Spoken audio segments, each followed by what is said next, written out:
Have you ever wondered why your partial wedge shots come out so low? Before we get started, subscribe so you never miss a free lesson and check out the first pinned comment for a free guide to get you playing some better golf. Reason number one is speed. On a partial wedge shot, by its nature, we're not hitting it as hard as a full wedge shot. Because of this, the ball is going to be in the air for a shorter amount of time. We're trying to hit a shorter wedge shot, of course it is. Now imagine a garden hose. Now, if we have the garden hose on at full power and the water is blasting out, it's going to fly for quite a long time.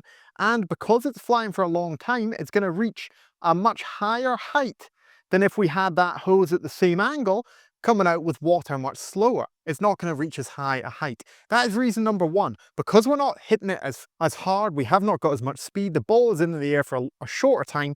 And because of that, it's never going to go as high. It comes out a little bit flatter, a little bit lower. Reason number two is all to do with strike. Now, for us to have a wonderful strike in a wedge shot, let's imagine this is the level of the ground just here, and the golf ball is positioned right on the edge of the grip just here.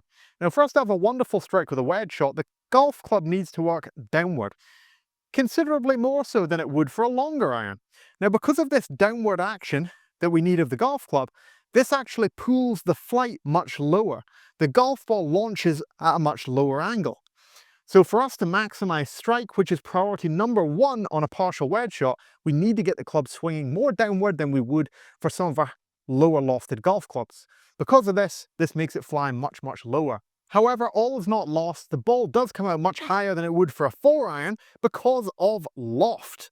Thankfully, we have enough loft in the club face. Here I've got 58 degrees, so the club face is angled upward, and now the ball's going to launch a touch higher. So even though the club itself is working more downward, because of this loft, the ball launches higher. However, that does bring us to our next point, which is friction. Now, the bigger a difference that we have between the angle the club face points at and the angle it's working in on, so because the club is working more downward than any other club and it's angled upward more than any other club with the loft, this causes way more friction. And because of this, when the golf ball rolls along the club face at impact, it brings down the launch, makes it launch much lower. However, it does have more spin. So if you're playing a partial wedge shot, accept that it's going to come out a bit lower. It's not going to fly as high as a full wedge shot will for all of the reasons stated above. Just make sure that you maximize the strike. If you can get wonderful strike, even though it comes out lower, you can get the ball to spin, giving you that control on the greens. I see most players struggle with these partial wedge shots when they start to try and lift the ball up in the air. They play the ball further forward in their stance. They start to try and hit the ground before the ball and lift the ball up. This then compromises the strike. And when we compromise strike, we can't accurately judge the distance. Except the ball's going to come out a little bit lower than you might assume it would. It's going to come out a touch flat. That's okay because of what we've talked about. We need to maximize strike. So play the ball that touch further back. Get the club working that little bit more downward.